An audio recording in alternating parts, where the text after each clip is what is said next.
What's going on, guys? Welcome to In the Zone. I'm your host, Garrison Roy, and today we are going to go on a little bit of a rant. But if you are new to the show or not familiar with the different segments that we do, you'll notice that a lot of these have a preface of, whatever episode, rant or interview or mental minute, deep dives. Those are all different segments to help keep you guys engaged and have different types of episodes versus just hearing a conversation of an interview over and over again. The rants like today's hot topics or me venting or calling out some BS in the industry, right? And then also the mental minutes or those quick mental game hacks to help elevate your performance as a player or a coach. And then also those deep dive ones are those educational explorations, getting into the nitty gritty, going really, really in depth on some things to help you guys get in your zone or maybe grow yourself in a particular zone that you may need a little bit more knowledge or experience, or maybe that's one of your weaknesses as a player or coach and you want to learn more about it. That's what we got it for. But if you got any other future topics, questions, guest suggestions, please let me know. Don't forget to try out that new text feature that I got right down here below in the caption. If you click on that on any of your platforms, it's not directly to my personal number, but it's going to go to the platform where I post all of these podcasts. So I want you guys to reach out and please let me know what you guys want or even any feedback that you have on each episode. So without further ado, we'll get right into this rant on the magic bullet, right? And the myth of that, especially in regards to baseball training. There's a lot of marketing out there in social media, and you might be watching this on social media. But there's a lot of that being tossed around where it's like, hey, this X will improve your throwing velocity, or this is going to make you the best pitcher, or this is the only drill or the only exercise you should be doing for this. You guys got to remember that when people create that kind of content, they're doing it to just get clicks, because when you do speak in absolutes or you do say certain things to draw the attention, right, that's just going to help get people more engaged, right? But really, I think too, you have to learn as a coach, and I'm going to start out as coaches here for a little bit too, of communicating clear and consistent messages. And again, I'm talking to myself here, making sure that you're listening to the athlete, that you're listening to what they actually have needs for, right? What they actually want, what they're trying to get out of training, and also kind of set some of those expectations too. So for example, a kid's going from 84 and he's like, hey, I'm trying to throw 95. Cool. We're not going to get there in 3 months, maybe not in 6 months. It's going to take a process. It's going to take some time, but we have some stair steps, some maybe things, some checkpoints that we're going to build up to along the way. Right. And I think a lot of that, if you're upfront with a player and you're not just selling them the dream of trying to throw, 100, and you actually are realistic in saying, hey, this is where you are and this is where you want to be. We got to bridge that gap somehow to get you there. Right. So I think that is also boils down to building the relationship with the players, right?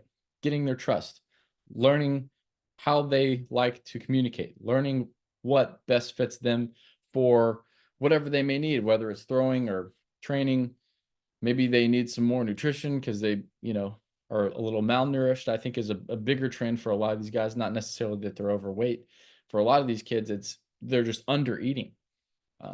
So, you develop that relationship and you give them small, short, attainable goals for the short term, but also keep in mind of that big long-term goal, right? And having those expectations for those goals, right? And collaborating with them, right? I've talked about this a lot in several episodes, but you want to be collaborative with the athletes that you work with. At least that's how I approach things.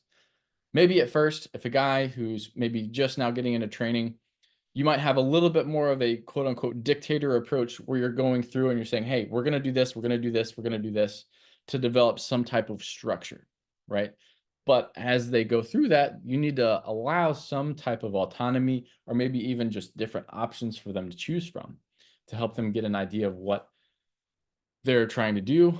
And again, that kind of goes into, hey, this is the goal. This is what we're trying to accomplish with this, this, and this. So that way you have a reasoning for why you're programming certain things versus just slapping, the copy and paste of everyone having the exact same thing, the exact same plyo routines, so on and so forth, right? But with that, as a coach as well, we need to elicit some feedback, have some adaptations, right? And with all this being said, right, notice that this is a process. Notice this is over time. It's not all going to happen all at once because, like I mentioned, there is no magic bullet. There might be a few pivot points, or what people talk about now as inflection points. And what an inflection point is, hey, maybe you're going here and something else is coming here. And whenever those two meet or they cross, that's kind of an inflection point, or whenever the trajectory of things change, right? So you might be like here, you're at 80 miles per hour, and you're just chilling, and all of a sudden you change something, but you continued maybe a little bit further, and then all of a sudden it started to spike. And sometimes it takes a few weeks or a few months to start to see some of those results pan out. However, you are still putting in the work, right? So allowing that time, let them adapt. Don't just change everything on the fly every single day, right? Let them get used to some of those changes that they're doing. I think is huge. But again, fine line there. I think usually it's around 6 weeks if you're trying to do something and you're not seeing any changes, or you're not seeing any progress either through their movement or through their performance or velocity, whatever goal that it is you guys are trying to reach. You might need to kind of reevaluate or tweak that, right? Because sometimes it's not so much about the guys putting in the work. It's about them maybe putting time in the wrong things, or putting too much attention into the things that don't actually matter, right? But we want to have that continual improvement mindset, right? Not that one size fits all approach. I've talked about this before, but each athlete will be different, right? You're going to have different strengths. You're going to have different weaknesses, or maybe even just certain things that they're going to be good at and not so good at. Learn how to tailor that to them. Make sure that they know how to do that, right? And avoid shortcuts, guys. Like, there's a lot of, again, stuff out there on the socials where they're just like, hey, you're going to do this and get to, add 5 miles an hour within a couple weeks. I really think your radar should go off in there and be like, hey, that might be a scam, right? I'm not saying that it's not possible, but if that is going to work for everyone, it's kind of hard for me to fully believe in that, right? But as a coach, right, you want to make sure that you're checking in with the athletes, making sure they're doing the work, right? So again, no program, not even my program, no other program out there is going to work unless you, as the athlete, put in the work, right? You got to make sure that you're doing everything correctly. And I love the guys that over communicate to the point where they're like, hey, am I doing this correctly? And they're asking for feedback. Am I doing this? Is this what you mean by this? Ask more questions. I don't get frustrated with guys who ask questions or try to get more clarity on things, because that tells me that they're actually doing the work, versus a guy who, crazy example here, but they go 2 or 3 months without messaging me or reaching out or seeing me at all. And they're like, oh, hey, yeah, I haven't gotten any results. Well, no shit, right? Like, excuse my French there, but you haven't done the work. You haven't communicated. You haven't really been submitting anything for us to get any feedback on that, right? And it's not just me. This could go for any program on anything, even outside of baseball, right? If you're not putting in the work, if you're not allowing and putting yourself in a good position, then you can't expect to get the results. And maybe this is all kind of coming together because there's this handout mentality that a lot of kids have. You're like, hey, if I just sign up for this, and all of a sudden this is just magically going to appear, right? But it's not true. It's not going to work like that. Life doesn't work like that. Just because you make one investment on something doesn't mean that you're automatically going to be a millionaire in X amount of time, right? Because we all know even the market has multiple different variables. Baseball, training, no different. It's all multiple different variables on what can contribute to your success and your performance, right? So really, I think you guys just, as coaches, make sure that you're communicating effectively and making sure that you're getting your points across. As players, make sure you're putting in the work, but also communicating. Because if anything, if there is a magic bullet, and again, a big if there, it's effective communication. right? Learning how to get all these guys on the same page, right? Even if you could be on the worst program in the planet, and if you're effectively communicating and asking the coach what to do, you're going to get better at something, whether that's a med ball throw or, you know, putting forth your best effort and lifting. Like, hey, you might get stronger.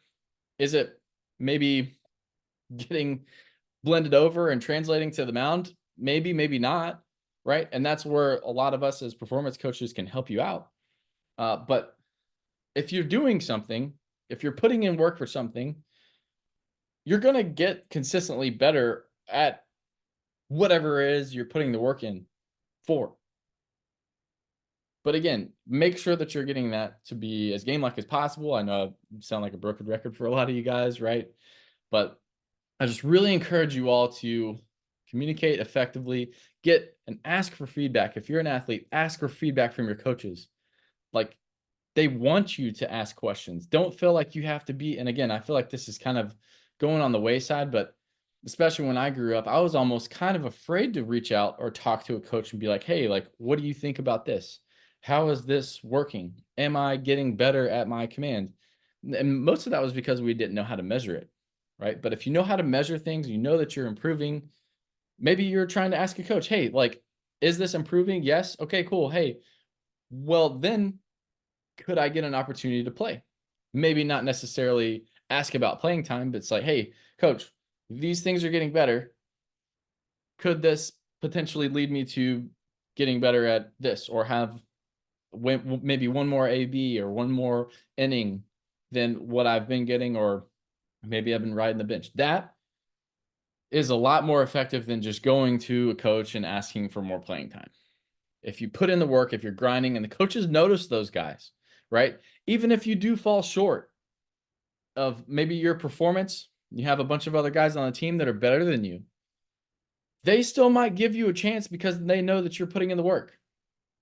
And that may not work necessarily in the professional level too much, because if your performance isn't up to it, they'll probably just throw you back down or release you, right?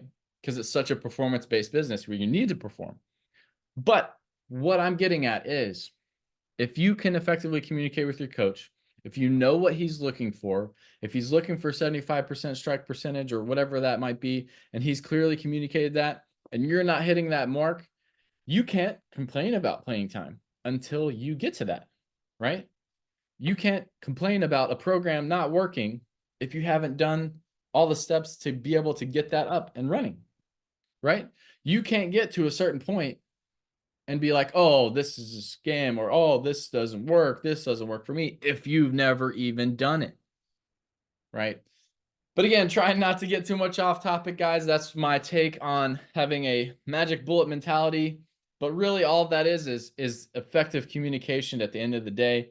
Hope you guys enjoyed this episode. Please let me know your thoughts. Share this episode if you know someone who might need to hear it, and stay in the zone.